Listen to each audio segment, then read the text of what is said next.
Have you ever stopped to think about why God would create such a huge creature, able to stir the seas just with its presence? The scriptures talk about it as something real, feared by entire nations and ruled only by Him. Yes, I'm talking about the Leviathan. So go ahead and subscribe to the channel and stay with me, because now we're going to explore what the Bible reveals about this creature and its connection to the dragon and the beast of Revelation. From the very beginning of biblical revelation, the figure of Leviathan appears in the pages of Scripture as a sign of something greater. In Job 3:8, at the height of his suffering, Job speaks of those who curse the day and try to awaken Leviathan. Why choose this creature as an image of dread? Because in the Hebrew mind, it represented the most chaotic and untamable force of the depths. Later on, Psalm 74:13-14 declares that God split the sea with His power, shattered the monsters in the waters, crushed the heads of Leviathan, and gave him as food to the creatures of the desert. The scene shows a defeated spiritual enemy, described as a multi-headed creature, a living symbol of chaos that only the Lord can subdue. Then, in Psalm 104:26, we read that where the ships pass, there is Leviathan too, made by God to play there. What was a reason for fear among humans appears before God as just another creature under His command. So the first biblical clues reveal Leviathan as something beyond the idea of myth, a feared sea monster, yet part of the created order, an adversary that points to the reality of chaos and darkness that only the Creator can restrain. And it's precisely this tension between human fear and God's absolute rule that sets the stage for what we'll see when we enter Job 41. And now the big question arises. How does the Bible describe this mysterious being? What does it look like, and what kind of power makes it so feared? To understand that, we step into one of the most striking chapters of the Old Testament, Job 41, where the portrait of Leviathan is revealed. Right at the beginning, God challenges Job. Could you pull him out with a hook or tie down his tongue with a cord? That one sentence already shows that no human being is able to control him. There's no net, weapon, or strategy that can restrain him. Leviathan is presented as untamable. The biblical description pushes away any idea of an ordinary animal. What appears is the image of a monster from the depths, a sea creature beyond anything mankind has ever seen. Who could open the doors of his mouth? The text asks, and around his teeth there is terror. His jaws are like the gate of a fortress, and every tooth is seen as an instrument of destruction. Then Job describes Leviathan's back as covered with rows of scales so tightly sealed that not even air can pass between them. No spear, arrow, or sword can pierce that armor. His skin works like a living shield. And then comes the most unsettling detail, the breath of Leviathan. Flames come out of his mouth, sparks leap out as if he carried an inner fire. Smoke rises from his nostrils, like from a boiling cauldron, creating the sense that the creature's own body is a moving furnace. Leviathan, as described in Job 41, isn't just a creature. It combines physical strength with a power that goes beyond the natural. From within it come fire and smoke, as if its own body were a living furnace, something no known animal could ever produce. When it moves, the sea reacts. The waters shake, rise, and churn, and the ocean starts behaving like a boiling pot, exactly as verse 31 describes. A sea that boils and stirs like ointment being mixed. Wherever it swims, the waves rise like mountains, and the surface seems to burn with white foam, turning the ocean into a scene of instability. Job also says that Leviathan is king over all the proud, looks down on everything high, and places itself above any other creature. It is the peak of strength, the picture of something no human can control, something no weapon can defeat. Before it, any attempt at human control looks fragile, almost naive, as if every effort falls apart before even touching its skin. Its presence isn't neutral, It reshapes the environment. Behind it, as verse 32 says, there's a shining trail, a path that glows and makes the deep look white. It's as if the sea, touched by its passage, gains brightness for a moment before returning to its usual darkness. So the biblical text presents Leviathan as more than an exotic creature. It is chaos in motion, a reminder that there is a power beyond us that only God can restrain, opening the way for what is still to be revealed. By the way, if deep dives like this help you see Scripture with fresh eyes and you'd like to go further than just this one topic, I've put together a set of PDF study guides that walk through the whole Bible, book by book and key character by key character. They include summaries of the Old and New Testaments, timelines, and profiles of major heroes of the faith. It's the kind of resource you can use in your personal study, with your family, or when teaching kids and teens. The link is in the pinned comment. Later on, after the video, feel free to check it out if it sounds helpful to you. The biblical description of Leviathan puts us face to face with something that goes beyond any known sea creature. It's not just a gigantic animal, it's a force that reshapes the sea itself. Wherever it passes, the ocean stirs, currents change direction, waves rise like walls and crash with a roar onto the shore. The water boils in bright foam against the night, as if the sea were burning under its presence. When the book of Job says there's nothing on earth that can compare to it, a creature made without fear, it's saying that no other being rules the waters the way Leviathan does. It's portrayed as the absolute ruler of the deep, lord of a territory where no human king has any authority. Its scales withstand any weapon, its jaws can't be subdued, and its body transforms everything around it. The text ends by calling it king over all the proud, the one who despises anything that rises against it. For ancient cultures, this meant facing a sea already seen as chaotic and dangerous, and within that chaos, recognizing an even higher throne. While humans build empires on solid ground, Leviathan remains a symbol of a power no spear can reach and no army can measure. Before it, every human claim of control over nature looks small, and the sea is once again remembered as a territory of forces far beyond human hands. He was seen as the unreachable enemy, a force no man could face head-on. Being called king over all the proud doesn't just speak of power and greatness. It points to something deeper, his spiritual dimension. Leviathan embodies the pride that rises up against God, the impulse for autonomy that tries to take a place that doesn't belong to it. In the biblical narrative, he seems to rule as Lord of Chaos, but his rule has an expiration date. He is unbeatable for any human being, yet he's still a creature. And no matter how terrifying he appears, one day he will bow before God's judgment. That's why Leviathan works as both a warning and a reminder. It reminds us that evil often looks absolute, but it isn't.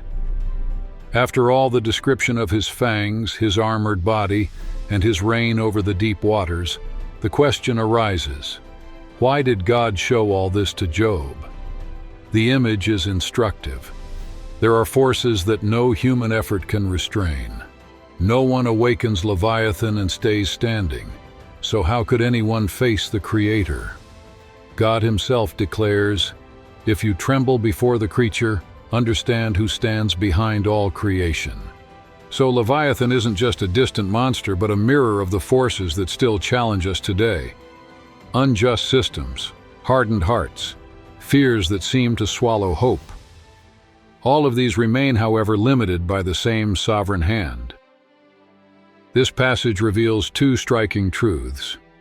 There is a real power of evil and disorder, represented by an untamable creature in the depths, and at the same time, above all of it, God remains sovereign, never losing control for a single moment. Leviathan may look like the great lord of the waters and the face of chaos, but in the end, it's nothing more than a sign pointing to the greatness of the one who brought it into existence. If he rules even over this sea dragon, he also rules over the storms around us, over conflicts and giants that try to paralyze us. Now that we understand its strength and symbolic weight, an inevitable question arises. What destiny does the Bible announce for Leviathan in the last days? That's what the book of Isaiah reveals, and that's where we're going. If this message is opening your eyes, subscribe to the channel and help us take this content to more people. Notice how the scene changes when we leave Job 41 and arrive at Isaiah 27:1.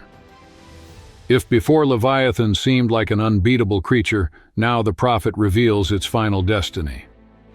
On that day the Lord will punish with his fierce, great and powerful sword Leviathan the swift serpent, Leviathan the twisting serpent, and he will kill the dragon that is in the sea. Here it stops being just a sea monster and receives three very specific titles: Swift Serpent, Twisting Serpent, and Sea Dragon. Swift Serpent points to an evil that attacks quickly and unexpectedly, just like what so often happens in human experience. Twisting Serpent refers to cunning and deceit, echoing the serpent in Eden in Genesis 3:1. And the sea dragon connects this figure directly to the dragon in Revelation, identified as Satan in Revelation 12:9. And the expression "on that day" is crucial. In the prophets it points to the day of the Lord, the time of final judgment. Isaiah, therefore, isn't describing something from the past, but announcing what will happen at the end of times, when God himself, with his sword, will defeat this evil power. That sword symbolizes divine judgment, authority, and the word that ends all rebellion. This is where the text connects with Revelation 22:3. The dragon, the ancient serpent, who is the devil and Satan, is bound for 1,000 years. Isaiah proclaims the destruction of Leviathan. Revelation shows how this dragon is defeated and finally restrained. Together, these passages draw not only the portrait of a powerful enemy, but also the scene in which God exposes its limits before leading us into what comes next. Isaiah 27:1 prophetically announces the day when God will finally defeat evil, portrayed in that frightening figure called Leviathan.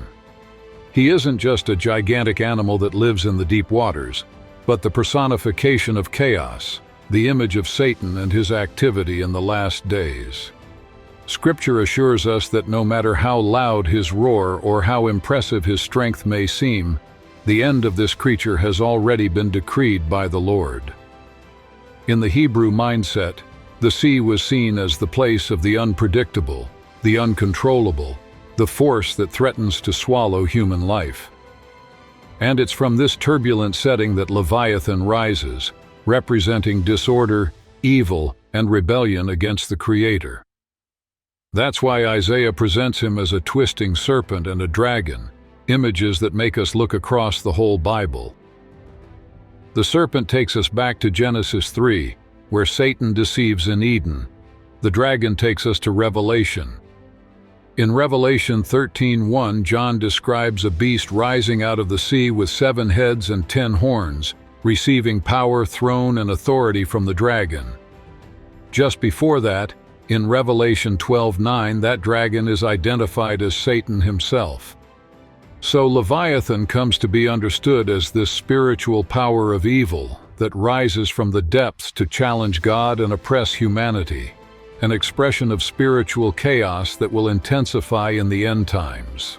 In Psalm 104:26, we read that Leviathan was created to play in the sea.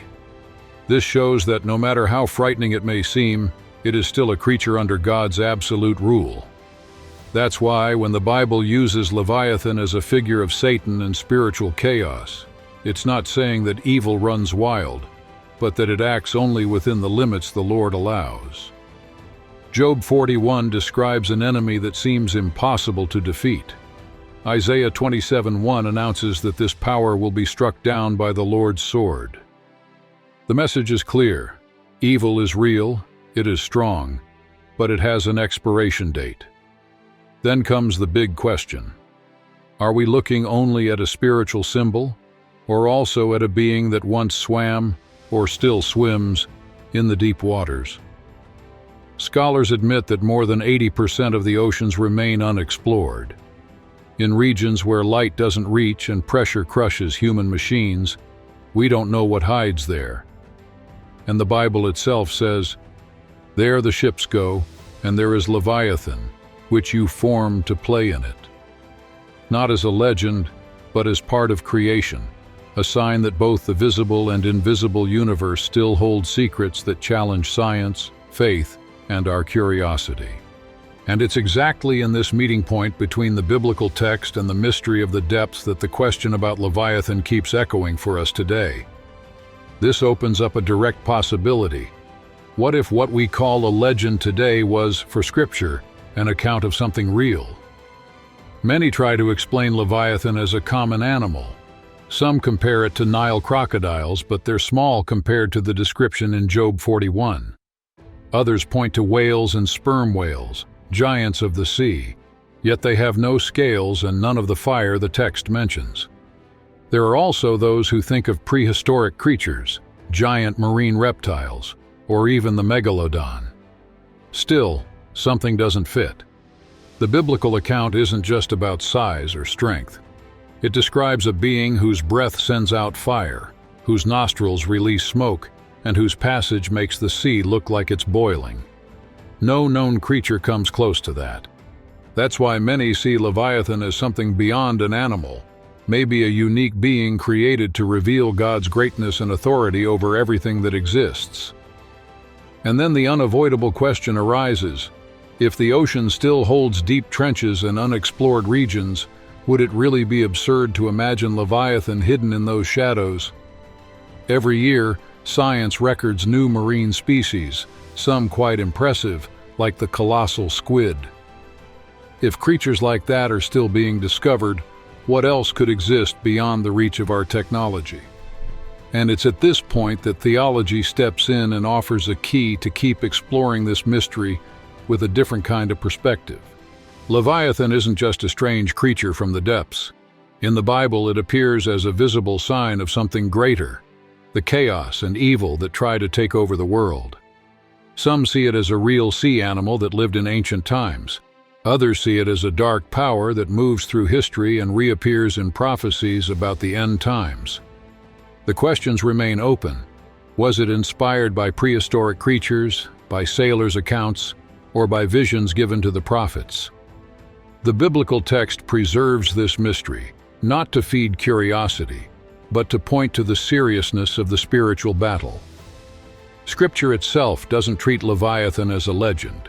It says he was created by God, and that at the right time, he will be completely defeated by the Creator.